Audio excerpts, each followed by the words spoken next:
Woman is now dead after being shot in Raleigh last night. Police say it happened on Cantwell Court around 8 last night. The victim later died at the hospital. A 65-year-old Keith Atkinson has been charged in the murder of a Raleigh woman. So the shooting happened, as you guys mentioned, Thursday evening in the 1800 block of Cantwell Court. And police were called there for a shooting. And when they arrived, that's when they found the 38-year-old woman who had been shot. She was transported to a local hospital where she was listed as critical, but later died from her injuries. So right now it is still unclear what led up to this shooting. I'm her only daughter. I'm 21 years old, and I'm just imagining the fact that everybody else have a mother and I don't. Her 2-year-old brother wondering when their mom, Alana Enoicy, is coming back. Pointing at the door, thinking that he was going to come back home. All Shania can do is remember the good times, lucky to have been raised by a kind and caring mom who would give anyone the shirt off her back. My mom was a very loving, kind. She always showed dignity to people. She always humbled other people, and she made sure I was always loved. And if anybody don't got anything, she'll do it. But she says not everyone showed her mom that kindness in return. When her mom began dating 65-year-old Keith Atkinson last year, Shania says there were red flags. This dude was very short-tempered. Her mom was shot right in front of her young brother. Shania tried to do CPR. Her mom later died at the hospital. Keith took off. He was just casually walking away. Like it was nothing to him. If I could scream to the depths of heaven, I would. Because I seen that man walking today make me furious. Make me so furious. You physically walking this earth. My mom ain't. But I know my mom is not suffering anymore. She was supposed to be safe in her own home. That was her sanctuary, the place where she raised her 2 children, laughed during Sunday dinners, folded laundry while humming gospel songs, and poured love into every meal she cooked. Her life revolved around helping others.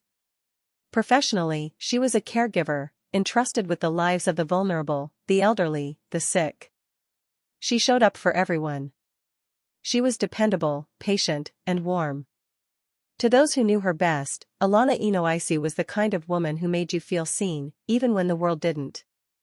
But on the morning of March 27, 2025, her daughter stood frozen in the doorway. And the silence she walked into wasn't the kind that said, "Mom's still sleeping."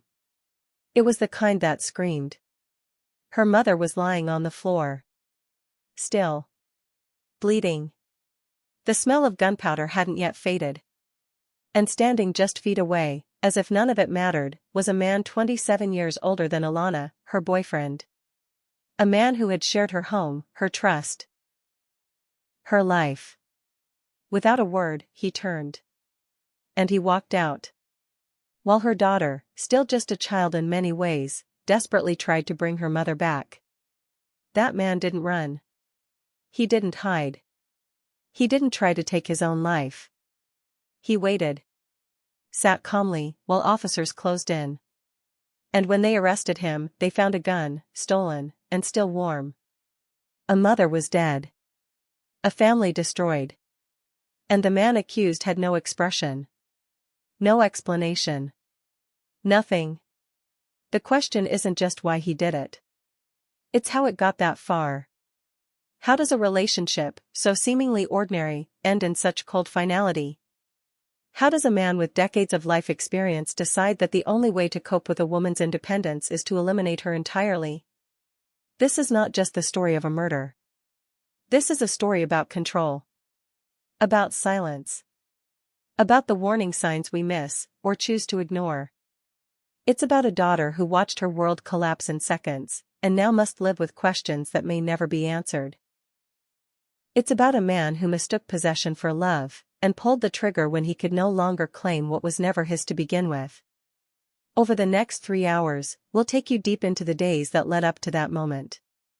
We'll listen to the cries of a family trying to make sense of their loss. We'll walk through courtrooms. We'll piece together what happened inside that home. We'll examine who Keith L. Atkinson really was, and why Alana's children and community believe this wasn't random. Was there a history of violence?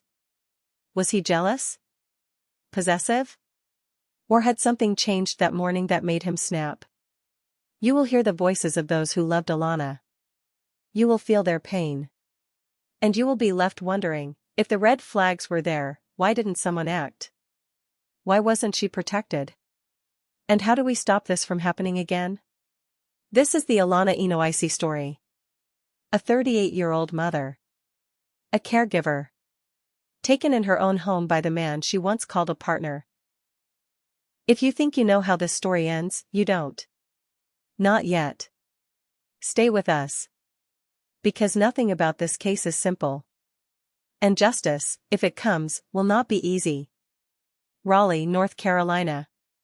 A growing city filled with warm neighborhoods, church bells, and trimmed lawns where children play after school and neighbors wave at each other from across the street.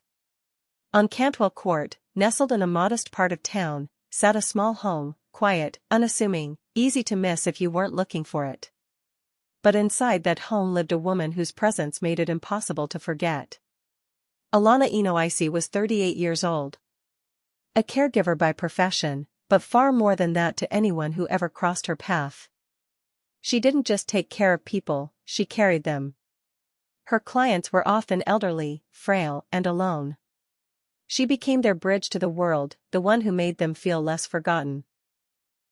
Whether it was adjusting a pillow, fixing a meal, or sitting quietly beside someone in pain, Alana had a way of showing up in moments that others avoided. She believed in dignity. She believed in kindness. And for her, caregiving wasn't just a job, it was a reflection of who she was. But beyond her role as a professional, she was a mother. Her 2 children were her pride. Everything she did, every shift she picked up, every hour she stayed late, was for them. She loved deeply. Not loudly, but with constancy. With intention. Her smile wasn't always wide, but it was real. Her laughter came easily when she was with her kids, and her affection lived in the smallest of details, a packed lunch, a warm towel straight from the dryer, a whispered prayer over them as they slept. And then there was Keith L. Atkinson. A 65-year-old man whose life path had already stretched across 6 decades by the time he entered hers. He was nearly 3 decades older, retired, and often seen walking with a certain weight in his shoulders. People in the neighborhood had mixed opinions. Some said he was quiet. Kept to himself. Others, though, remembered outbursts. Small ones. Nothing that made headlines, just enough to raise eyebrows. Their relationship began quietly. There were no grand gestures or dramatic announcements. Keith moved into her life slowly. Casually. He was older, more settled, and for Alana, someone who had spent so much of her energy caring for others, perhaps he seemed stable. Grounded. He had time to give. He had attention. And for a woman juggling work and motherhood, that may have felt like a comfort. But not everyone approved. There were murmurs among friends, quiet glances exchanged between family members. The age difference alone raised concerns. Not because of judgment, but because of imbalance. What did a man in his mid-60s want from a woman still in the prime of her life? Why was someone with decades of experience gravitating towards someone who was still building hers? Still, Alana didn't live her life for appearances. She chose who she welcomed into her home. And for a time, she allowed Keith to be part of her world. He shared meals. He sat on her couch. He existed in the background of her daily routines. But somewhere along the line, something shifted. Those closest to her would later say that Keith began to show signs of control. He didn't like when she left the house without telling him. He didn't appreciate her being on the phone too long. He would question her tone, her outfits, her time. Her daughter would later recall how her mother started to seem quieter around him. A little more withdrawn. A little more careful. But Alana was private. Strong. She wasn't the kind to complain, and she certainly wasn't the kind to ask for help unless things were dire. So, the changes were subtle, until they weren't. On March 27th, everything came to a head. A 38-year-old woman who was shot and killed last night. Accused of doing so, this man, 65-year-old Keith Atkinson. He appeared in court for the first time this morning. WRL's Destiny Patterson was there. She joins us live outside of the Wake County Justice Center. Tensions were running pretty high during all of this today. Dan, a family member of the victim showed up here to see that suspect face to face in court. And as the suspect was heading out and his appearance was wrapping up, he called him out directly. Sweet and lovable. That's how family and friends describe 38-year-old Alana Enoicy. Probably one of the happiest persons in the world. Nicest people in the world. Daniel Kinney came to see his cousin's suspected killer, 65-year-old Keith Atkinson, in court. Keith. Look. No. Yeah, you look. Police found Enoicy with a gunshot wound just before 8 last night. Our breaking news tracker was on the scene of the shooting on Cantwell Court. Enoicy was taken to the hospital, but did not survive. Atkinson also faces a felony charge for possessing a stolen firearm. Court documents say he had a semi-automatic handgun on him. What would justice look like to you? Death. Yep, that's it. Eye for an eye. That's it. Atkinson has no bond. His next court date is scheduled. Without making a scene. This wasn't random. It wasn't unpredictable. It was preventable. And now, a family is left to pick up the pieces. A daughter relives the moment her mother collapsed in front of her. A community mourns a woman who never asked for attention but deserved the world. And a courtroom waits to decide the fate of the man who took her life. This is where the story truly begins. Because while Alana's life ended in that living room, the search for answers, for justice, for truth, is far from over. From the outside, the case might have looked straightforward. A man shoots his girlfriend. He's caught, the evidence is recovered, and charges are filed. But nothing about what happened inside that house was simple. In fact, the closer investigators got, the more questions they uncovered. The silence between the facts, those in-between moments no one could quite explain, became the loudest parts of the story. And the weight of them all rested on the shoulders of one girl. Alana's daughter. She was the only one home that morning besides the man who pulled the trigger. She didn't just witness the aftermath, she lived through it. She saw the moment her mother's body hit the floor. She saw the blood. She watched the man who had been part of their lives just stand there, offering no explanation, no panic, no urgency. And then he walked away. That alone changed everything. It was no longer a crime scene. It was a battlefield with one survivor, and she wasn't even old enough to process the horror of what she had seen. In the hours that followed, the house filled with blue and red lights. Officers cordoned off the street. Neighbors emerged from their homes, whispering behind doorways, trying to make sense of the chaos. The children had been removed. The family had been notified. But the question that haunted everyone was simple. Why? When investigators questioned Keith Atkinson, they were met with a wall. No confession. No remorse. No account of what led up to that single, deadly shot. But what they did have was a weapon. A stolen firearm. That detail, by itself, raised another layer of concern. Because it wasn't just that he had killed her, it was how he'd done it. Where did the weapon come from? How long had he had it? And more chillingly, had he been planning to use it? As detectives combed through the house, they found no signs of forced entry, no struggle, no overturned furniture. It was quick. Clean. Quiet. Which suggested one thing, Alana never saw it coming. Whatever conversation they had that morning was ordinary enough not to raise her guard. She had no reason to expect violence. No reason to run. And in that assumption of safety, she lost her life. But the cracks in Keith's behavior didn't start that morning. The people closest to Alana were starting to piece together a slow unraveling that had begun months before. Family members recalled subtle changes. Keith had become more possessive, more withdrawn. His tone had shifted. And Alana, though private, had started to keep more to herself. She canceled small gatherings. Avoided long phone conversations. Began answering questions with short, dismissive phrases. When asked how things were going, her reply was always the same, "I'm fine." She wasn't. One of her friends later told police that she'd noticed bruises on Alana's arm weeks earlier. When asked, Alana waved it off. Said she'd bumped into the dresser while cleaning. Said it wasn't anything. But there was a tremble in her voice that didn't match her words. And that wasn't the only warning sign. Alana had recently started leaving her phone in her bedroom during conversations. Something she never used to do. When asked why, she said, just in case. She never elaborated. The truth is, there were signs. They just weren't loud enough. And in the absence of violence that others could see, Keith was allowed to exist in her life unchallenged. Until the day he decided to end it.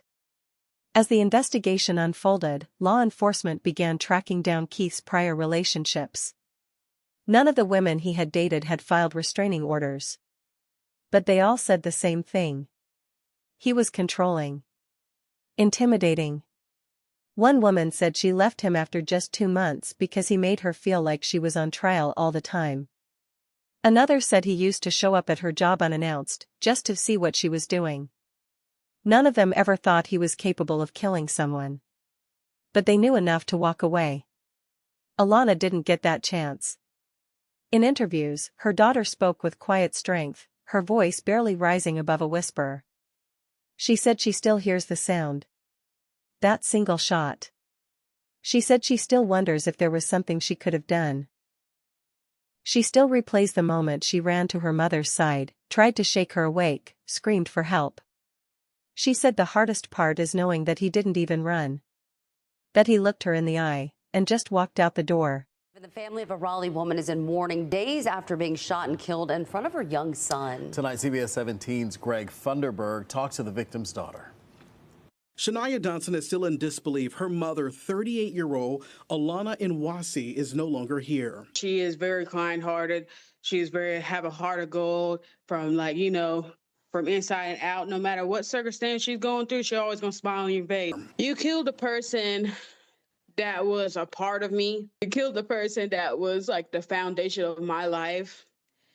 And you killed something that was a part of me. This grieving daughter has found it in her heart to not hold a grudge. I forgive him no matter what it is, but it's just, I'm trying to figure out what was your motive behind all this. That's when the case turned from a shooting to something else. Something deeper. Something colder. The prosecutors started working through the timeline, reconstructing the final days leading up to the murder. And what they found was unsettling. Keith had recently stopped sleeping in the main bedroom. He had withdrawn from Alana's children. He had started keeping to himself for hours at a time. And then, out of nowhere, he was gone. For 2 days. No call. No explanation. When he returned, he was quiet. Said he needed to think. 2 days later, she was dead. Now, a family grieves without closure. The trial looms. And the man at the center of it all continues to offer no answers. Only silence. The same silence he left behind when he walked out of that house. But the tension, the unease, it didn't end with Alana's death. It spread. Through her family. Her children. Her friends. And through a community asking the same painful question, how many times must we miss the signs before it's too late? The turning point came not with a sudden revelation, but with a quiet, controlled rage that finally reached the surface, when Alana's daughter took the witness stand. She didn't tremble. She didn't cry. She stared across the courtroom at the man who stole her mother's life and spoke with the weight of someone who had been forced to grow up overnight. The room was still. The judge's pen stopped moving. Even the jury held their breath. Because this wasn't just testimony. This was a memory relived in real time. She described waking up that morning like any other. The faint sounds of her mother moving through the kitchen. The scent of coffee, the distant clink of a spoon against ceramic. But the moment that gunshot cracked through the walls of their home, the world as she knew it ended. She saw her mother stumble. She saw her eyes. Wide, not with fear, but with disbelief. There was no time to run, no words exchanged, no confrontation. Just a moment. Then silence. The prosecution rested heavily on her words. No one else had seen it. No cameras. No audio. No eyewitnesses beyond the girl. But what she gave them was more than observation, it was truth. The kind that can't be rehearsed or manipulated. And the jury felt it. You could see it in the way they shifted in their seats. In the long stares they gave Keith every time she said, "He just looked at me." But what shocked the courtroom most wasn't what the daughter said, it was what the medical examiner revealed next. Alana wasn't shot in the chest. She wasn't shot in the back. The bullet entered through the side of her head. A precise, single shot delivered from a close range, angled downward. It wasn't a struggle. It wasn't chaos. It was execution. Forensic experts testified that the position of her body indicated she had either been sitting or leaning over when it happened. Maybe pouring coffee. Maybe reaching for something. Whatever she was doing, she wasn't braced for an attack. She didn't lift her hands. She didn't fight back. Which meant she didn't see it coming. And that detail shattered any hope the defense had of arguing heat of the moment. This wasn't rage. This was premeditated. Then came the weapon. Ballistics confirmed the handgun recovered at the time of Keith's arrest was the same weapon that fired the fatal shot. But when the police traced the serial number, the story took an even darker turn. The firearm had been reported stolen nearly 2 years earlier in a case that remained unsolved. There was no paper trail leading to Keith. No formal connection between him and the reported theft. Which left only two options: he bought it illegally, or he took it himself. Either way, the fact that he was in possession of a stolen firearm, fully loaded, at the exact time Alana was killed, tore through any narrative that suggested coincidence. Still, Keith remained unmoved. No statement. No outburst. He sat through every hearing like a statue, blank-eyed, still, emotionless. The judge delivered a life sentence without the possibility of parole. No plea deal. No reduced charge. Keith didn't speak before sentencing. When asked if he had anything to say to Alana's family, he declined. Not even a false apology. Not even a shallow expression of regret. Just silence. That same cold silence that had followed him from the day of the murder to the trial's final hour. But justice, while served in the eyes of the law, couldn't restore what had been lost. Alana's family left the courthouse with victory in their hands and devastation in their hearts. Because what do you really win when the person you love is never coming back?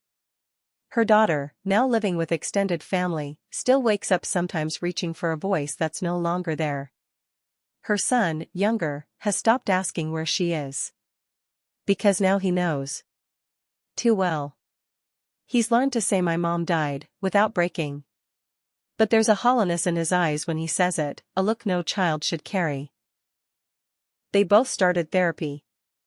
The community raised money to help with living expenses. Alana's name was honored at candlelight vigils, in church bulletins, and in Sunday morning sermons. Her friends organized drives in her name. Some handed out flyers about domestic violence awareness. Others just hugged each other longer and checked in more often. A community once torn apart by disbelief was slowly piecing itself together, one prayer, one conversation, one memorial at a time. Yet, behind the public show of resilience, the grief ran deep. There were birthdays without her. School events where she was supposed to clap from the front row. Doctor's visits her daughter had to attend alone. And each of those moments pulled a thread in their hearts, small reminders that no verdict could return what was stolen. For those who knew Alana personally, the hardest part wasn't just losing her, it was knowing how much she suffered in silence. How many red flags went unnoticed? How many quiet warnings were explained away or missed entirely? The family launched a campaign in her memory, urging people to recognize the signs of emotional control, to speak out even when it's uncomfortable, to ask the hard questions when someone begins to fade from their own life. Because Alana wasn't the first woman to be killed by someone who claimed to love her, and she won't be the last. Keith was transferred to a state prison where he'll spend the rest of his life. no visitors. No sympathy. And most of all, no more power. The same control he clung to in life is gone. Stripped by the courts, rejected by the community, and shattered by his own decisions. His name is now sealed in the public record, not as a partner or a protector, but as a murderer. A man who couldn't bear to see a woman he couldn't control survive without him. But Alana's story doesn't end there. Not really. It lives on in her children. In the patients she once cared for. In the friends who still keep her number saved in their phones because they can't bring themselves to delete it. In the laughter that echoes through videos saved on old devices. In a smile frozen forever in photos framed above her daughter's dresser. She was 38 years old. A caregiver. A mother. A sister. A friend. She deserved more time. She deserved safety. She deserved to leave that relationship alive. In the end, justice was served. But peace? That's something her family will spend the rest of their lives searching for, one memory, one breath, one whispered "I miss you" at a time. If this story moved you, even just for a moment, then don't let Alana Enoicy's name fade into silence. She wasn't a headline. She wasn't a statistic. She was a mother, a caregiver, and a woman who deserved to grow old surrounded by the love she so freely gave to others. Now, we want to hear from you. Do you believe enough was done to protect her? Have you or someone you love ever missed the warning signs? Until it was too late? Share your thoughts in the comments below. Your voice could help someone else recognize the danger before it's too late. And if you believe more people need to hear Alana's story, share this video. Someone out there needs to see this. Someone out there might be in a situation right now that feels eerily similar. Your share might save a life. If you haven't already, hit subscribe. This channel is dedicated to telling the stories that matter, the ones too many people try to ignore. Every week, we uncover truths, honor victims, and shine a light where darkness tried to win. Like this video if you believe Alana deserved better. Comment below with your thoughts, theories, or tributes.